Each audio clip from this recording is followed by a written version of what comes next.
দুর্দান্ত স্বাদের এই রেসিপিটা তৈরি করতে মাত্র 10 মিনিট সময় লাগে। বন্ধুরা, এই রেসিপিটা এত সহজে তৈরি করতে পারবেন আর এতটা সুন্দর খেতে লাগবে। জামাই ষষ্ঠীতে কিন্তু এই রেসিপিটা তৈরি করে দিতে পারেন। অনেকেই হয়তো খেয়েছেন, কিন্তু আমি আমার মতো করে করেছি। চলুন বন্ধুরা, দেখে নেব দুর্দান্ত স্বাদের এই রেসিপিটা। নমস্কার বন্ধুরা, দীপার ডায়েরিতে আরও একটি নতুন পর্বে সকলকে অনেক অনেক স্বাগত জানাই।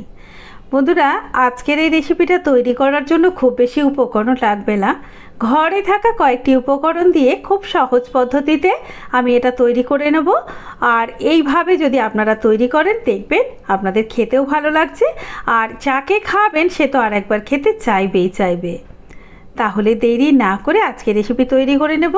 ভিডিওটা সম্পূর্ণরূপে দেখার অনুরোধ রইল। আর দেখতে দেখতে যদি ভিডিওটা ভালো লাগে তাহলে প্লিজ ভিডিওতে একটা লাইক করে দিয়ে, যারা আমার চ্যানেলে নতুন বন্ধু আছো তাদের কাছে অনুরোধ রইল চ্যানেলটা সাবস্ক্রাইব করে নেওয়ার। দেরি না করে শুরু করে দেব আজকে রেসিপি। সবার প্রথমে একটা বাটির মধ্যে আমি দিয়ে দিলাম 2 কাপ গোবিন্দভোগ চাল। যে চালটা কিন্তু আমি 10 মিনিটের জন্য ভিজিয়ে রেখে দেব। বন্ধুরা, এটা কিন্তু গোবিন্দভোগ চালের জায়গায় যে কোনো আতপ চাল হলেও কিন্তু কোনো অসুবিধা নেই, 10 মিনিট ভিজিয়ে রাখতে হবে। এদিকে আমি 1 লিটার দুধ নিয়ে সেটাকে বেশ খানিকক্ষণ ফুটিয়ে রেখেছি। আর আরও একটুখানি কিন্তু এটাকে ফুটিয়ে নিতে হবে, মানে একটু ঘন করে নিতে হবে। এদিকে আমি কিছু ড্রাই ফ্রুটস নিয়েছি। এখানে আমি আমন্ড নিয়েছি, কাজু নিয়েছি। আর আমন্ড আর কাজুগুলোকে কাজুগুলো একটু কুচিয়ে নেবো, আমন্ডগুলোকে একটু কুচিয়ে নেব। আর এখানে আমি একটু দুধ তুলে নিয়েছি, মানে হাফ কাপ মতো দুধ নিয়ে তার মধ্যে একটুখানি স্যাফরনে ভিজিয়ে রেখে দেব। স্যাফরন দিয়ে ভিজিয়ে রাখলে এটা স্বাদটাও যেমন অনেকটা বেড়ে যাবে, আর কালারটাও কিন্তু খুবই সুন্দর আসবে। এটা 10 মিনিটের জন্য আমি ভিজিয়ে রেখে দেব। আর এদিকে একটা মিক্সার গ্রাইন্ডার নিয়ে তার মধ্যে গোবিন্দভোগ চালটা দিয়ে দিলাম, আর দিয়ে দিলাম আমি কাস্টার্ড পাউডার 1 টেবিল চামচ। তারপরে দুধে ভেজানো জাফরান দিয়ে একটুখানি এটাকে পেস্ট করে নিলাম। এটা পেস্ট করব না, মানে একটুখানি দানা দানা ভাব থাকবে, সেইভাবে একটুখানি মিক্সিতে ঘুরিয়ে নিতে হবে। 1-2 মিনিট ঘুরিয়ে নিলেই কিন্তু হবে। এরপর দুধটা অনেকটা ঘন হয়ে এলে তার মধ্যে দিয়ে দিলাম আমি 1 কাপ পরিমাণের চিনি। চিনিটা অবশ্যই আপনারা পছন্দ মতো দেবেন। এবং তার মধ্যে দিয়ে দিলাম স্যাফরন আর চালের যে বাটাটা তৈরি করেছিলাম মিক্সিতে, সেই বাটাটা দিয়ে দিলাম। আর এটাকে দিয়ে তারপর মেশাতে থাকতে হবে। দেখুন কালারটা কিন্তু কাস্টার্ড পাউডারের জন্য এতটা সুন্দর এসেছে। আমি এখানে ভ্যানিলা কাস্টার্ড পাউডারটা ব্যবহার করেছি। আর আপনাদের যে কোনো ফ্লেভারের কাস্টার্ড পাউডার যেটা পছন্দ করেন সেটাই দিতে পারেন। এখানে একটা ননস্টিক প্যানের মধ্যে আমি 1 চামচ ঘি দিয়ে দিলাম। আর ঘিটা মেল্ট হয়ে গেলে যে কাজু আর আমন্ডগুলো আমি কেটে রেখেছিলাম সেগুলো দিয়ে দিলাম। কাজু আর আমন্ডটা 1 মিনিট মতো এটাকে ভেজে নিতে হবে। 1 মিনিট ভাজা হয়ে গেলেই এর মধ্যে কিন্তু আমি কিশমিশ দিয়ে দেবো।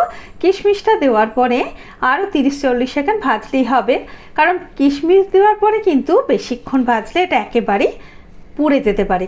কিশমিশ খুব তাড়াতাড়ি ভাজা হয়ে যায়। ভাজা হয়ে গেছে আমার, আমি সমস্তটাকে এবারে তুলে নেব।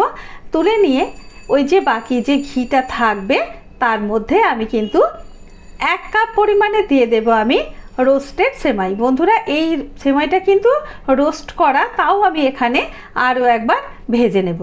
আপনারা চাইলে এটা ডাইরেক্টও করতে পারেন। আমি একটুখানি ভেজে নেব যাতে ঘিয়ের ফ্লেভারটা খুব সুন্দরভাবে সেমাইয়ের মধ্যে চলে আসে। 1-2 মিনিট ভাজার পরে এর মধ্যে আমি 1 কাপ পরিমাণে চিনি দিয়ে দিলাম। আর চিনির পরিমাণটা আপনারা পছন্দ অনুযায়ী দেবেন। যদি মিষ্টি একটু বেশি পছন্দ করেন তাহলে চিনিটা আর একটু বাড়িয়ে দেবেন। এরপরে জল দিয়ে দিলাম আমি 1 কাপ পরিমাণে। জলটাও কিন্তু একটু মেপে দিতে হবে, খুব বেশি জল দিলে কিন্তু একেবারেই ভালো লাগবে না এটা খেতে। তারপর ঢাকা দিয়ে 2 মিনিটের জন্য রেখে দিতে হবে। হ্যাঁ বন্ধুরা, ঘড়ি ধরে 2 মিনিট, 2 মিনিটের বেশি কিন্তু একেবারেই রাখা যাবে না। 2 মিনিটের পরে এই দেখুন এই যে জলটা রয়েছে এটা এক্ষুনি টেনে যাবে। এখানে ভেজে রাখা ড্রাই ফ্রুটসগুলো দিয়ে দিলাম, কাজু আমন্ড আর কিশমিশ। তারপরে ওটাকে অফ করে রেখে দিলেই ওটা কিন্তু একদম জমে যাবে। এরপর আমি এরকম একটা কাঁচের পাত্র নিয়েছি। আপনারা যে কোনো রকম পাত্র নিতে পারেন, কেক টিন নিতে পারেন, অথবা স্টিলের বাটিতেও কিন্তু এটা তৈরি করে নেওয়া যায়। আমি এরকম একটা কাঁচের পাত্র নিয়ে এরপর সেমুইগুলো প্রথমে দিয়ে দিলাম। একটা লেয়ার করে দিয়ে দিতে হবে। বন্ধুরা, অসম্ভব সুন্দর রেসিপিটা একবার তৈরি অন্তত করে খান, তারপর অবশ্যই আপনাদের মতামত আমার সাথে শেয়ার করবেন। যদি ভালো লেগে থাকে তাহলে প্লিজ আমার ভিডিওতে একটা লাইক করে দেবেন। তারপর একটা চামচের সাহায্যে এটাকে একটু চেপে চেপে দিয়ে দেবো, মানে এটাকে সেট করে নেবো। একটা ছোট বাটি দিয়ে আমি এটাকে সেট করে নিলাম। আর এই পাত্রটা কিন্তু আপনারা যে কোনো পাত্র নিতে পারেন, আমি কাঁচের নিয়েছি, মানে এই নয় যে এটা কাঁচের নিতে হবে।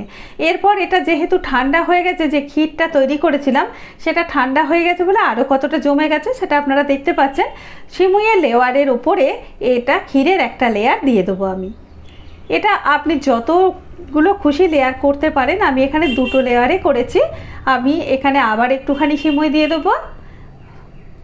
দেখুন বন্ধুরা, ঠিক এইভাবে দিতে হবে। আর ক্ষীরটাকে কিন্তু একটু ঘন করতে হবে, মানে 1 লিটার দুধকে ক্ষীর করে 750 করে নিতে হবে ফুটিয়ে, তারপরে ওই চালটা দিয়ে দিলে এটা কিন্তু একেবারে 500-তে দাঁড়িয়ে যাবে। বন্ধুরা, টিপসগুলো ফলো করে অবশ্যই একবার রেসিপিটা তৈরি করে খেয়ে বলবেন আমাকে এটা কেমন লেগেছে। তারপরে আমি সিমুইটা আরেকটা লেয়ার দিয়ে এর উপরে আরেকবার ক্ষীরটা দিয়ে দিচ্ছি। দেখুন বন্ধুরা, এটা দেখতে যতটা সুন্দর হচ্ছে, খেতে হয়তো আরও ভালো লাগবে। আপনাদের দেখে যতটা ভালো লাগছে, খেতে কিন্তু অনেকটা বেশি ভালো লাগবে।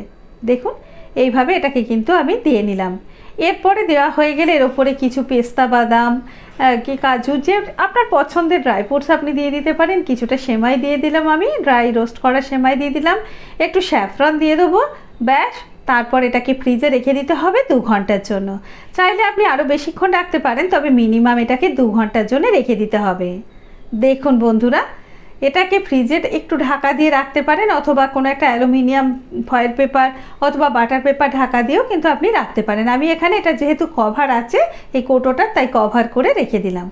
ব্যাস, ফ্রিজ থেকে বের করে নিয়ে এলাম। দেখুন বন্ধুরা, কতটা সুন্দর হয়েছে আপনারা দেখে নিশ্চয়ই বুঝতে পারছেন। তাহলে আর দেরি না করে চটপট করে তৈরি করে ফেলুন দুর্দান্ত স্বাদের সেমাইয়ের এই রেসিপিটা। ভালো লাগলে লাইক, শেয়ার, কমেন্ট করতে কিন্তু একদমই ভুলবেন না। আর হ্যাঁ, এই ধরনের ভিডিও দেখতে চাইলে আমার চ্যানেলটা সাবস্ক্রাইব করে নিয়ে আমার সাথে থাকবেন। দেখুন কতটা সুন্দর হয়েছে। এবার একটু কেটেও আমি আপনাদেরকে দেখাচ্ছি।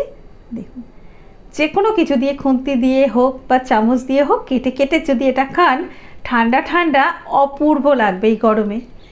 দেখুন এর টেক্সচারটা দেখলেই আপনারা বুঝতে পারছেন কতটা সুন্দর হয়েছেন। ভালো থাকবেন, সুস্থ থাকবেন। তাড়াতাড়ি আবার আসবো আরও একটি নতুন ভিডিও নিয়ে। আর এতক্ষণ ধৈর্য ধরে আমার ভিডিওটা দেখার জন্য আপনাদেরকে অনেক অনেক ধন্যবাদ।